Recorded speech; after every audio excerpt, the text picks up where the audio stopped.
Welcome, IT changemakers, to the Dex Show with Tim Flower and Tom McGraw. Let's get into it.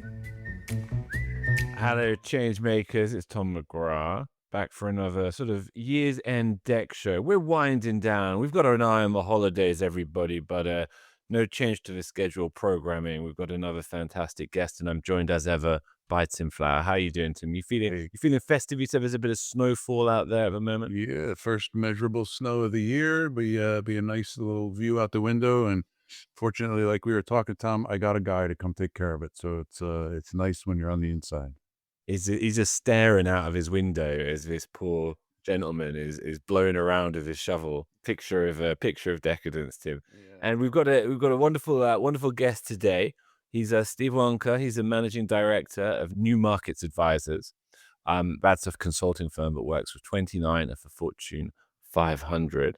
And among his many distinctions in his career, Steve has developed one of the world's first smartphones, which I'm going to be asking him about momentarily, and worked across a lot of different AI initiatives across the last 12 years. He's an author. He's written hundreds of articles for places like Forbes and the Harvard Business Review, as well as 4 best-selling books. So we're very fortunate to have him today. We're excited to talk to him. How are you doing, Steve? I'm doing great, Tom. Thanks for having me. Our pleasure. So going out of interest, we're going to get into your new book momentarily, or your recent book, I should say, which is AI and the Octopus Organization, Building the Superintelligent Firm. Splendid title. But before we do, I have to pick up on this development of an early smartphone. Tell us about the role you played in it. Tell us about that fascinating sounding chapter in your bio there. Oh, you bet, Tom. So back in 2000, I was recruited by Scion, which is a British consumer electronics company that had invented the personal digital assistant back in the 80s. They had software that became Symbian, which was the operating system for some of the early smartphones. And their CEO wanted to go from pure play digital assistants into what we were calling a smartphone. It was a very novel term back then. We were also calling it the connected PDA. That was not a term that stuck. The smartphone stuck. So we, on a white label basis, were developing smartphones for Motorola and Ericsson to bring out to the market. And I led that program area. So, those lessons stick with you. Sometimes you don't know the full potential of what you have. We knew this was good. We knew this had a lot of potential. Not that it would addict several billion people. We were not really aware of that. But we did have a view about how it could be used for maps and gaming, not social media, nothing like that. But, I learned a few things from that. I learned how big innovations can sometimes come from just amalgamating a lot of small innovations. The smartphone itself, at least to us, was a fairly obvious extension of the different parts that were coming together. And now we could integrate them in a pretty novel way. Not to trivialize it, it was difficult, but it wasn't an outlandish notion. But then you also need to have sort of the on-ramp to new behaviors. My landlady in London had seen me on British TV talking about smartphones, and she was a little baffled by it. And she asked what it was good for, and I sort of explained really enthusiastically. And she paused and she said, "Oh, well, does it send a text?" And not really. It wasn't very good at sending a text. I mean, you could tap stuff out with a stylus, but if that's what you want to do, you could just use your thumbs and tap something out much more quickly. So, it showed me that, yes, you need to have that future in mind, but we also need to give people a smooth adoption curve. They're not going to just leap to the future overnight. Go on, yeah. So we're going to get into this momentarily, but you're saying it, and arguably right. I mean, let's start with this. We're obviously living through the most significant period of technological innovation and consumer innovation since the launch of the smartphone. I think that's a fair comment, right, gentlemen? Although, do we neglect social media? Oh my goodness, I don't know. Where are we? Where does it rate? But yes, Tom, it's certainly in the last 25 years. In the last 25 years, this is the key moment, and does it outweigh it? And where can you give concrete examples of those lessons you took from that last period of popularization and growth that you just described? So, look, if we look at AI, a lot of people are talking about this destination of artificial general intelligence or artificial superintelligence. And that is really the wrong thing to be looking for. We're not looking for Skynet, this sort of all-knowing machine that might destroy the human race. Uh, all we need is AI to be good enough to be better than what humans are doing now in certain areas, or able to do things that we either can't do or won't do because they're just so time consuming, like taking careful notes of every meeting and creating a summary for all participants. Just not something that would usually happen because we couldn't be bothered. So, by those metrics, AI is actually plenty good enough today to have a transformative effect. So, we need that sort of on ramp of behavior, which we're already looking at. But let me use another example that goes a little bit further back. So, back in the 1880s, electrification started really penetrating into factories. And the first thing that factories did was swap out their steam powered machines for electric machines, which were better on many counts. They were more reliable, you could put more of them on a factory floor, etc. But it wasn't really the big unlock of productivity. That didn't happen for another 35 years until the assembly line was created. Now, you couldn't have the assembly line without electricity. But it was only once you had that that you had these massive increases, many-fold increases in individual productivity. So you can't just think about this one-for-one swapping out of what we used to do for an AI analog. You need to rethink the whole system, as people did with the assembly line, to really create the massive gains. Let's delve, Steve, a bit into your the key metaphor at the center of your new book, the Octopus Organization, and you Got mentioned octopus on the cover, Tom. a How many beautiful of my octopus. books have an octopus on the cover? I ask you. We all- quite right. And but we do know that octopus is octopi. Is that right? Octopuses. It's a Greek term, not a Latin term. So Hey, hey, hey, octopus. Oh, I was going to make a James Bond joke, but we'll leave that to one side. And we do know that they're extraordinarily intelligent creatures. Maybe that's part of the picture. But one thing you discuss in the book, I believe, is the extinction of the ammonite versus the survival of the octopus. Unpack this whole metaphorical conception for us, Steve. Sure thing. So let's go back 66 million years. These creatures called ammonites were everywhere in the ocean. There were over 10,000 species of ammonites. These were these uh, thickly armored, tightly coiled shellfish, basically, that were everywhere. They could range from a few inches in diameter to 10 feet. They could be enormous. And the octopuses were the sort of marginal creature in the seas. And the Ammonites had developed this thick armor over eons to defend themselves against well-known threats, like the gigantic dinosaur fish, for instance. And then a meteor struck the Earth, and it killed all the dinosaurs. Uh, it wiped out 75% of species on Earth. One thing it did was create acid rain, and the acid rain changed the chemistry of the seas, and the seas dissolved the shells of the young ammonites. So what used to be their fortress became a prison, and they were trapped there. And almost immediately, the ammonites went extinct.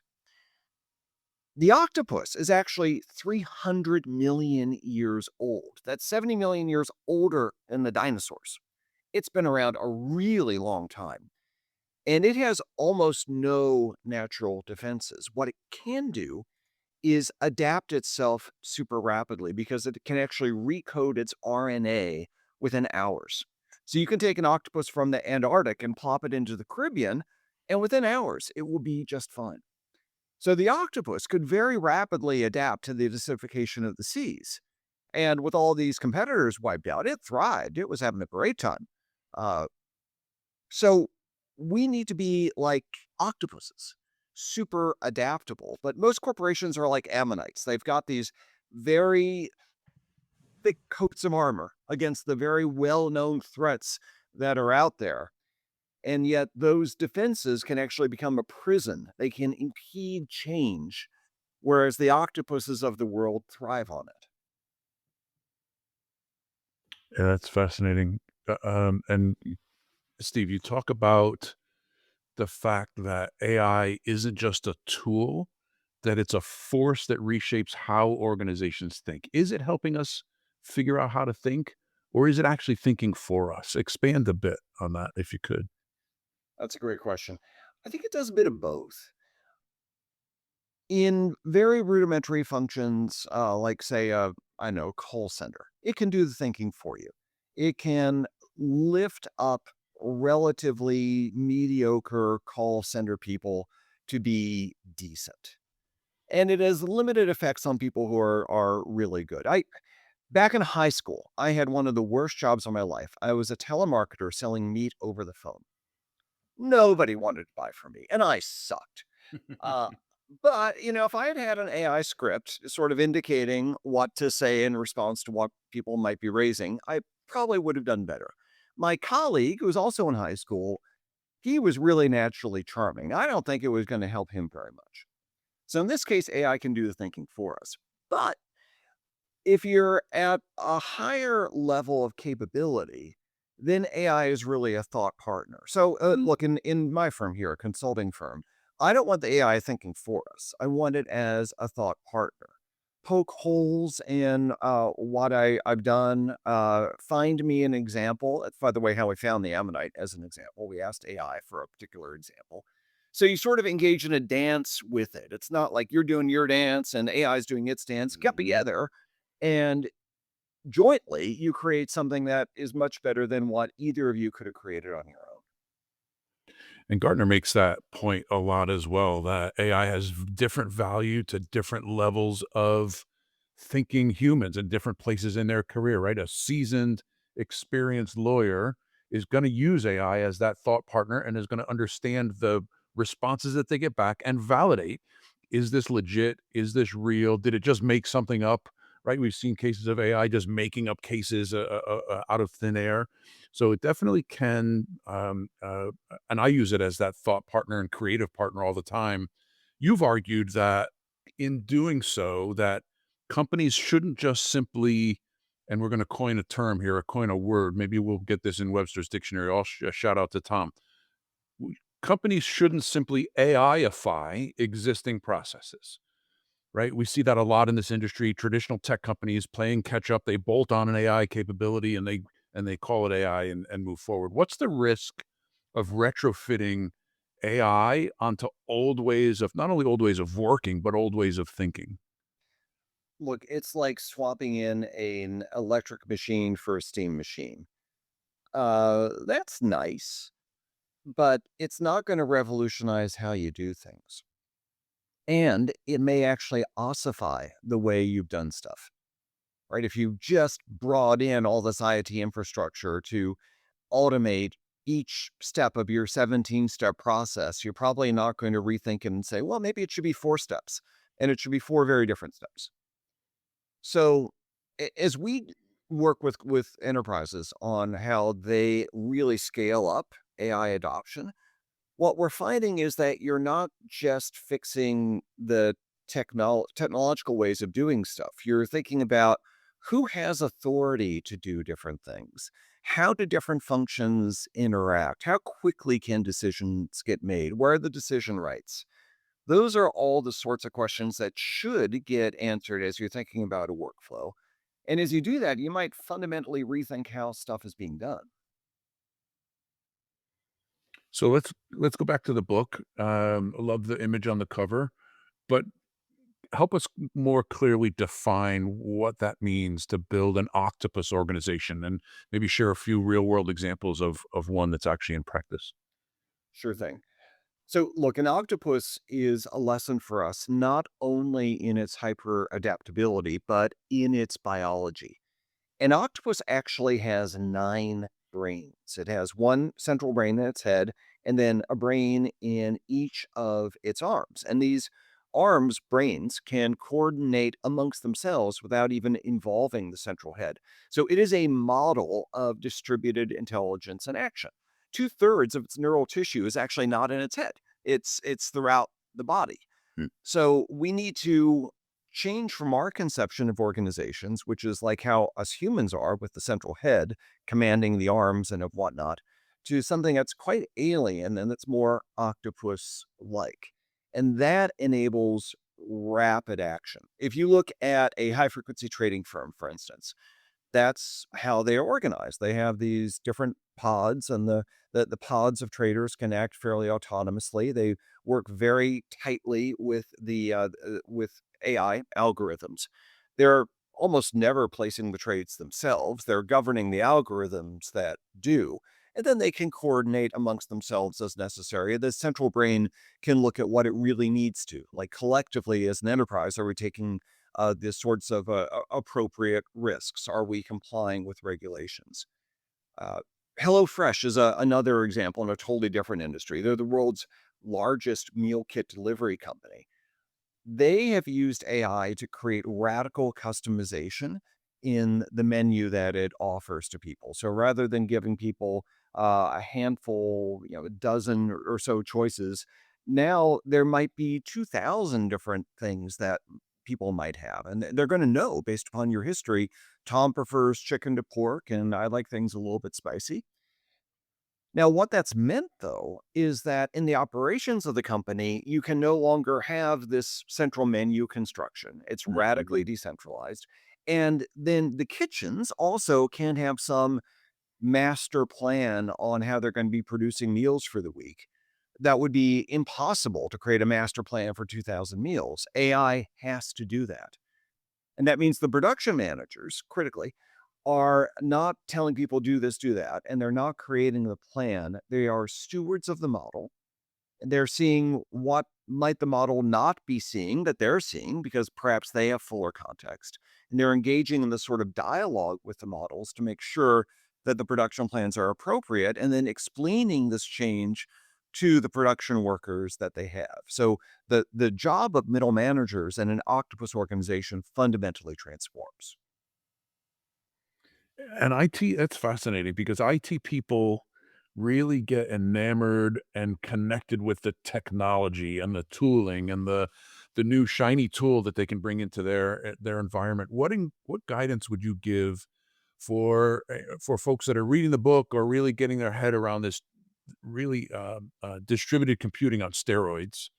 What's your guidance for IT teams that really want to lead and enable true AI transformation and not just bringing in and bolting on that AI tool?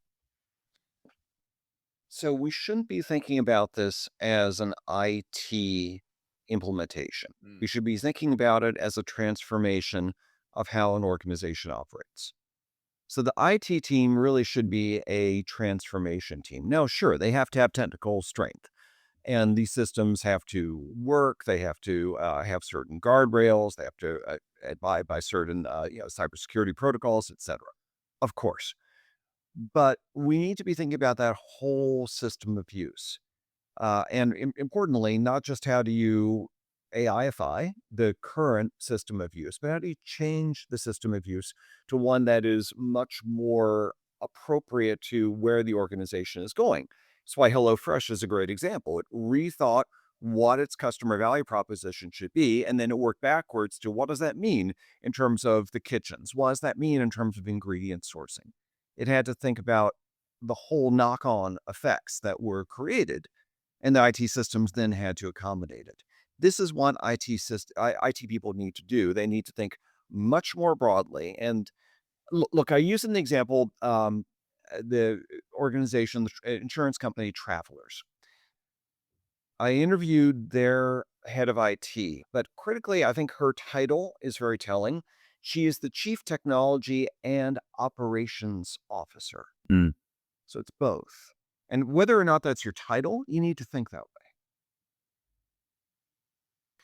I had a question about a phrase you use in your work around organizational plasticity. I think because I like the phrase so much, Steve. But stood out to me. But I feel like but it's quite kind of inherent in a lot of what you've been talking about. Is there any nuance to it we haven't covered already, or any way of unpacking that concept further and more concretely than we've already done? Yeah, organizations tend to be very fossilized. They tend to stick in a shape, even when that shape doesn't make a whole lot of sense anymore. I have never been a big fan of reorganizations. I think they can create a tremendous amount of dislocation and confusion. And so I'm not necessarily saying redraw your org chart. Maybe. But what I'm really saying is redraw how you behave as an organization. Where do the decision rights lie? Do we really devolve authority? How do we communicate cross functionally? An octopus has devolved authority to its arms. It has the cross silo coordination. One arm knows what another one is doing. And look, this is not a new thought. We have been talking about devolution and desiloing since the 1980s. And yet it hasn't really happened because the information did not flow as it could now with AI. AI creates transparency and flow of information so the right data gets to the right people at the right time. And then it also creates transparency into what's going on in the organization. People have been afraid to develop authority because they don't know what kind of shenanigans people are going to do in the arms of the organization. Now, with AI, there's a lot more visibility into that. Critically, you can't use that as an excuse for centralization. Now that I can see everything that all my people are doing, I can dictate even more and more what's going on. People are going to be tempted to do that. That is a human tendency. But instead, we need to use that visibility to let things sort of play out, intervene where necessary, but by and large, intervene on an exception basis, not as a rule. It's been so interesting to have you on so far, Steve. I think you've really complemented a series of really exceptional conversations we've had over the last month or two. Would point people to the episode Agentic AI and the End of Traditional IT with Rob Wilson. Um, we were kind of considering with him a little bit more about what it meant for employees, for individuals in this very new world and the way we approach our lives and quote unquote careers in 2025 and beyond. Um, you've kind of focused a bit more on organizational structure, of course, but with a very similar kind of ethos and message. But I wonder how you would translate that into, let's say, advice to organizational leaders who may be feeling overwhelmed by the pace and ambiguity of AI change. Um, what would you tell them? What would be your orientation advice, as it were, for approaching the future in the strongest spirit? So, a couple pieces of advice. First of all, we have a chapter in the book called Three Hearts. And this derives from the octopus actually having three different hearts that it uses for different purposes, another weird aspect of octopus biology. We translate that through into different leadership styles. There's a analytic style that you need, and typically organizations already have. You certainly need to retain that, or we're not saying analysis goes away by any means. AI may help with that analysis, but it doesn't replace it. Second, though, you need the agile part. You need to be able to uh, deal on a very flexible basis where flexibility is required. And that is going to happen increasingly with the pace of change. AI is just one element in accelerating that pace of change. So companies need to be able to get more agile where appropriate and to shift between analytic and agile modes. And then finally, you need that aligned part. You need to think about the emotional toll that this is going to take on a whole lot of people, and really, talk to